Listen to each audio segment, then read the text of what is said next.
Let me just say a few words before opening up for the discussion. Let me just comment on two issues.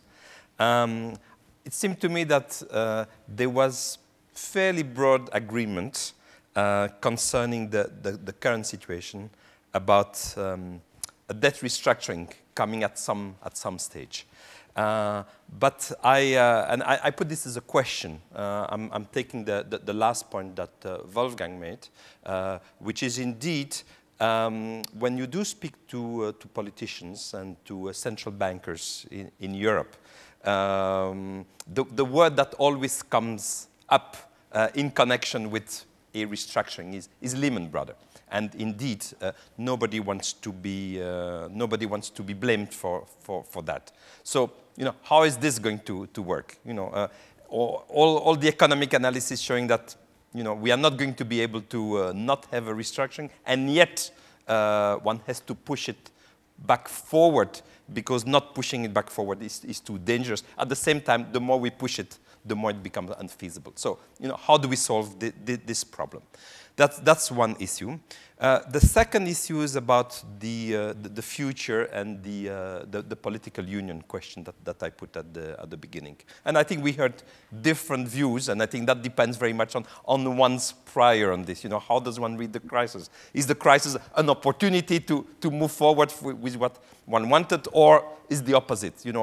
Political union was always to be resisted. And I think different people are reading on the panel the crisis in this connection in those terms. However, again, I want to make a point that connects to what Wolfgang said. I personally very much agree with the looking at the crisis as indeed a banking crisis, it's a debt crisis. Debt crisis, a bank crisis. Now, what lesson do we get from that? Not just for the current crisis, sort of for the longer term. So there I come back to, yes, indeed, what is missing in the system. You may want not to talk of political union, but I think one would agree that one does need to make radical progress in terms of supervision, in terms of resolution of banks. Now, once you do that, what has been the difficulties? It's not to say, well, we agree there should be supervision, there should be resolution. That as a fiscal consequence. So there you get back to the fiscal union. So whichever way you look at this, the fiscal union element, whether you do it by ideology linked to political union, or you do it in sort of more narrow terms, in terms of the banking, the financial issue, fiscal union is entering one side or the other side. So let me just stop here and let's open the floor for questions. Yes, let me just put yes. It's very hard to see actually.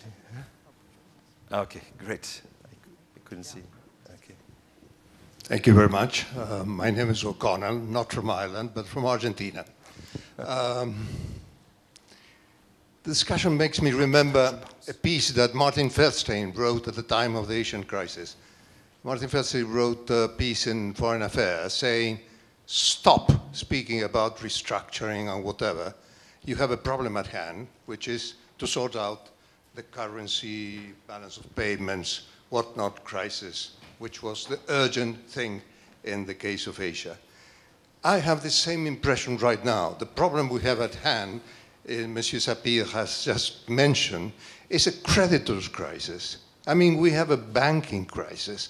If my figures are not wrong, the countries outside these other four have twice, the banks in those countries have twice their capital exposed to these other four.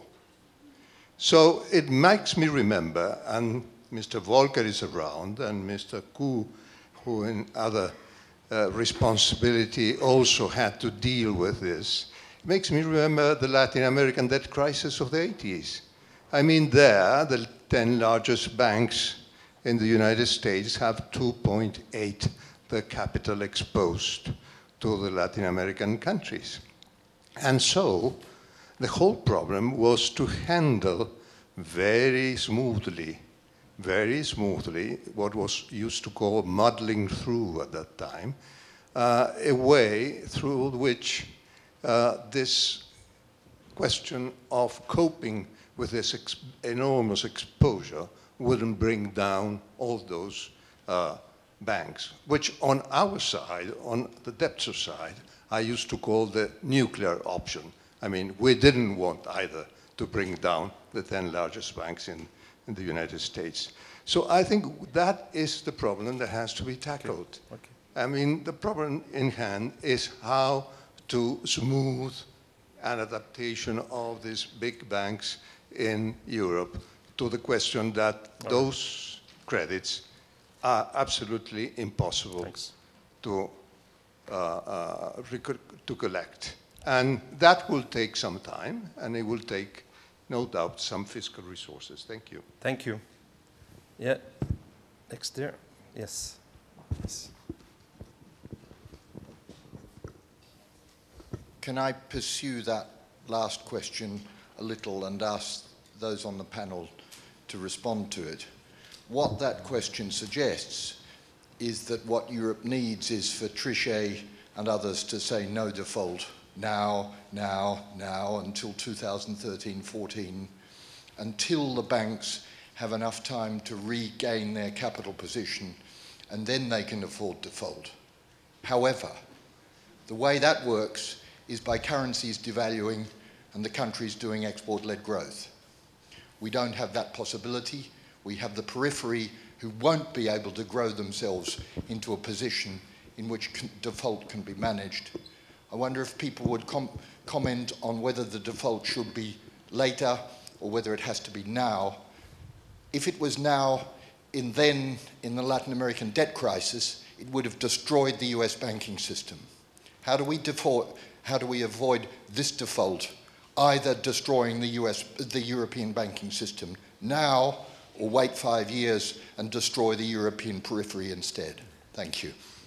Yeah. Let's go back to this question. Let's go back to the panel on this issue. Who wants to take it up? Niels? Bravely, maybe, yes. I hope it won't take 7 years. I think that was the distance between the Latin American debt crisis outbreak and the introduction of the Brady bonds. The question is not, I think, whether some debt restructuring can be done, but how the losses are absorbed. There are already calculations being made suggesting that the problem is not, I think, quite as serious as it was in 1982 for the US banking system. But it will be revealed, hopefully, by the stress tests that come out. You're quite right that the preferred strategy of the officials is to wait for a couple of years and see if the banks have not consolidated enough to make that option better. And they may be too superficial in assuming that can be done. Anyone else, Jean? Yeah, I would say that the time is not now for the reason that we don't know yet which countries will be in a need for restructuring and which country can avoid it. Go back 3 months ago, everybody thought Spain was in the same situation as the 3 other countries. Now markets have differentiated Spain from the 3 smaller countries. And this is a major development because obviously we're speaking of a country of a different size.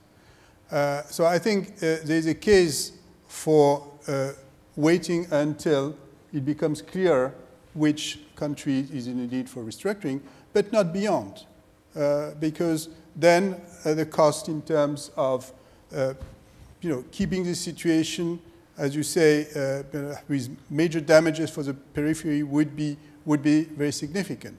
So I think at that time, choices have to be made. Government have to commit money to recapitalize banks if needed, and this has to happen. A default, just to end on that, on the question about Lehman, a default is not Lehman.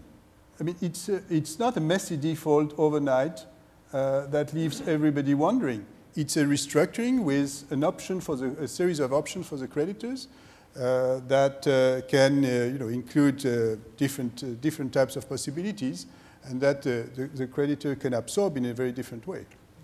Jeff? So, I mean, It seems to me from the beginning that that Greece is an outlier, the one that most clearly is in need of eventual restructuring. I mean, Wolfgang sort of questioned why I focused on Greece. If it was just Greece and no other countries, no banking problem, yeah, I agree. But in my view, the policymakers in Frankfurt and Brussels, and there was some agreement among the ostriches. They all said this is unthinkable to go to the IMF, et cetera, et cetera. But they should have reacted to the Greek crisis. Thank goodness we knew eventually there to be a crisis having to do with some sovereign debt or some bank somewhere. We couldn't go forever without one. Thank goodness that the first one we had was a pretty small country where they completely violated the rules. I mean, you know, over and over again. I mean, I love Greece, by the way, but you know, I mean, and so there is something to the principle of moral hazard. You can't go around bailing everybody all the time. But if you had, you know, said, sorry, Greece, you're on your own, then you could have drawn the firewall. But what about looking forward now? Sorry? I mean, what about looking forward? I mean, we are where we are, so... I think even now, I mean, there's been so much money put on the table, and maybe now it's not too late to use the money to help the key banks that, you know, will otherwise go under, and to help the countries that have really tried and made quite a good effort. Okay. Okay, I can take 2 questions, 1 minute each. Yes. And then Anatol Kalets. Since we're working on the current crisis, I'm not going to comment on that publicly, but on the prevention, if you look at the single biggest problem we saw, it was the long sustained negative real interest rate, which under most circumstances do lead procyclically to massive buildup of negative of financial imbalances and of financial instability.